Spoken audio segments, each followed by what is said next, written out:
Assalamualaikum warahmatullahi wabarakatuh. Waalaikumsalam warahmatullahi wabarakatuh.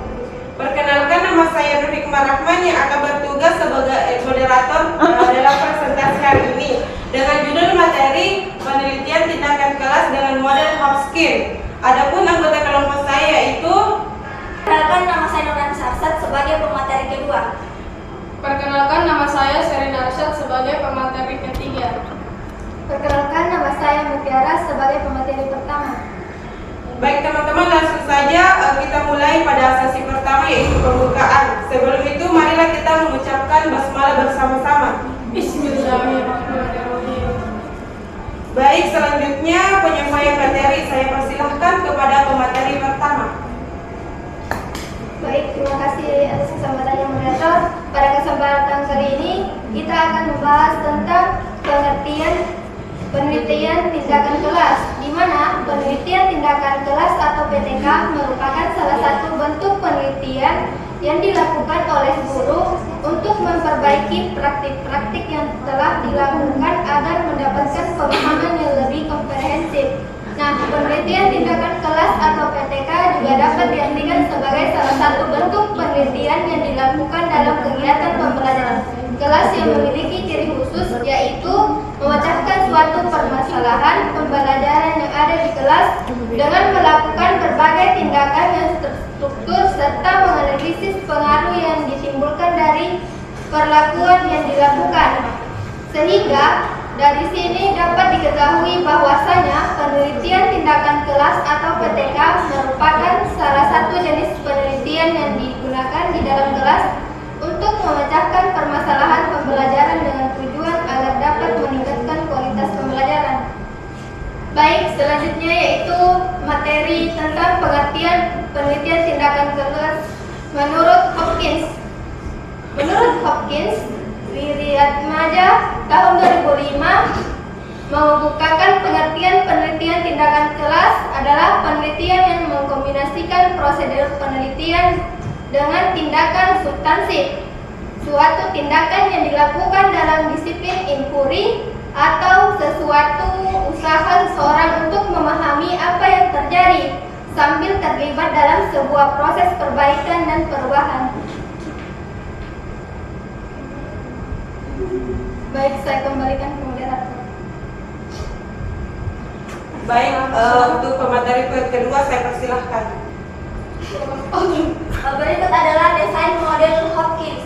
Teman-teman,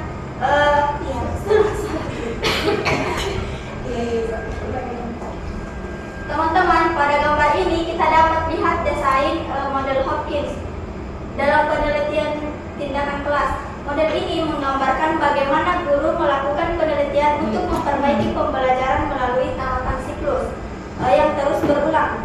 Model Hopkins terdiri dari 4 komponen utama, yaitu perencanaan. Pada tahap ini, guru menyusun rencana pembelajaran. Rencana tersebut meliputi strategi, metode, media, dan langkah-langkah yang akan digunakan untuk memperbaiki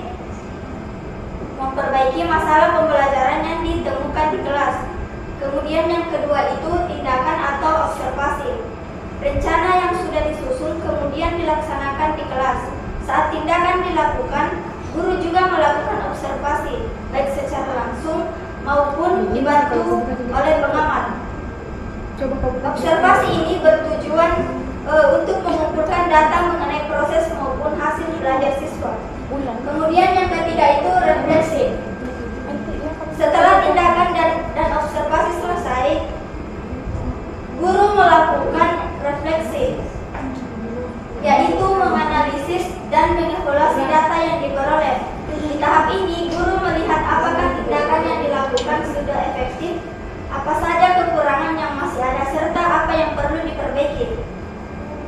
Kemudian yang keempat itu perbaikan rencana. Hasil refleksi menjadi dasar untuk memperbaiki rencana pembelajaran pada siklus berikutnya. Perencanaan yang baru ini diharapkan lebih baik karena sudah berdasarkan pengalaman nyata dari siklus sebelumnya.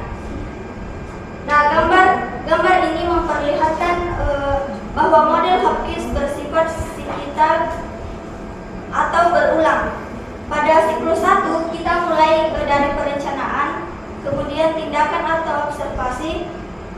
kemudian refleksi dan perbaikan rencana. Nah, siklus kemudian berlanjut ke siklus kedua. Dengan rencana yang sudah diperbaiki, langkahnya sama. Tindakan observasi, refleksi, perbaikan rencana. Selanjutnya masuk ke siklus 3, dan proses ini bisa diteruskan sesuai kebutuhan sampai hasil pembelajaran mencapai tujuan yang diharapkan. Dengan kata lain, model Hopkins menekankan bahwa penelitian tindakan kelas adalah proses perbaikan berkesinambungan. Guru tidak berhenti di hanya satu tindakan saja, tetapi terus berulang. Baik, itu saja, saya kembalikan kepada moderator. Baik, selanjutnya untuk pemateri yang ketiga saya persilahkan. Baik, selanjutnya yaitu kelebihan model Hopkins. Yang pertama itu langkah-langkahnya sederhana dan sistematis. Model Hopkins tidak memiliki tahapan yang terlalu banyak atau rumit. Biasanya hanya melalui analisis kebutuhan, penetapan tujuan, pemilihan metode atau media, pelaksanaan, dan evaluasi. Hal ini membuat guru lebih mudah memahami alurnya tanpa harus terbebani prosedur panjang.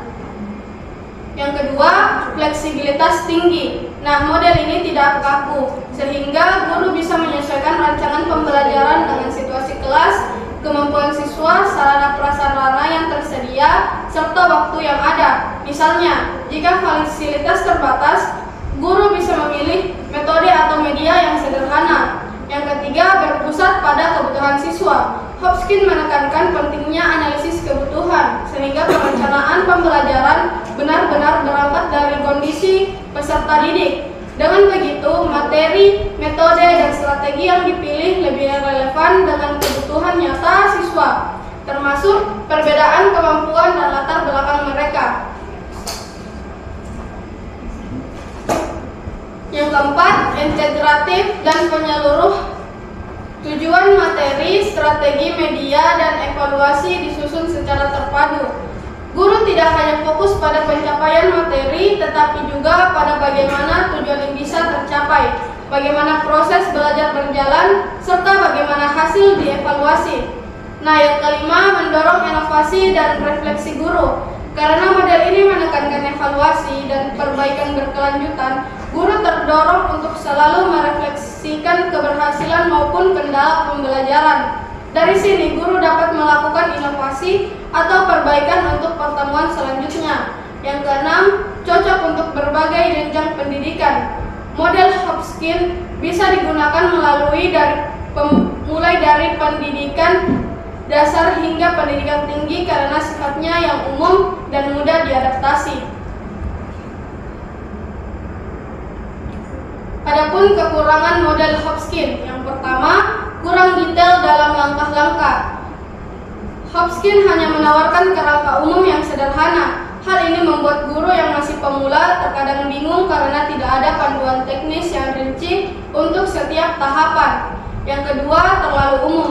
Karena sifatnya fleksibel dan terbuka, model ini bisa dianggap terlalu luas sehingga penerapannya berbeda-beda antar guru. Akibatnya, hasil pembelajaran bisa kurang konsisten. Yang ketiga, butuh kreativitas dan pengalaman guru. Guru harus kreatif dan reflektif dalam merancang pembelajaran dengan model ini.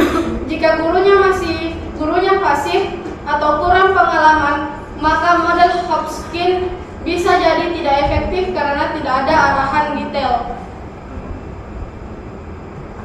Yang keempat, kurang menekankan aspek evaluasi mendalam. Walaupun ada tahap evaluasi, model Hopkins tidak memberi penekanan besar pada jenis evaluasi atau teknik penilaian tertentu.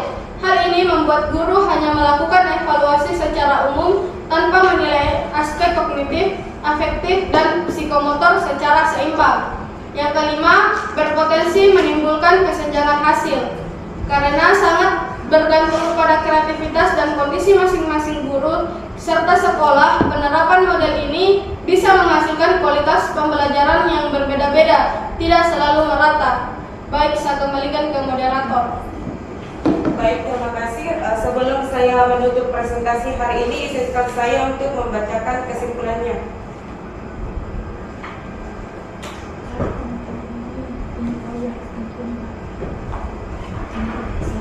Penelitian tindakan kelas atau PTK adalah penelitian guru di kelas untuk memperbaiki pembelajaran secara berstruktur dan reflektif. Sementara model Hopkins memadukan penelitian dengan tindakan nyata.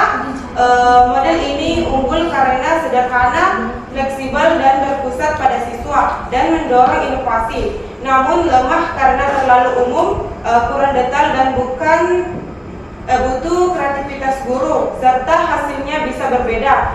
Jadi model Hopkins praktis diterapkan tetapi lebih efektif bagi guru yang berpengalaman. Baik, demikianlah presentasi kelompok kami. Saya sebagai moderator meminta maaf apabila ada kesalahan. Wassalamualaikum warahmatullahi wabarakatuh.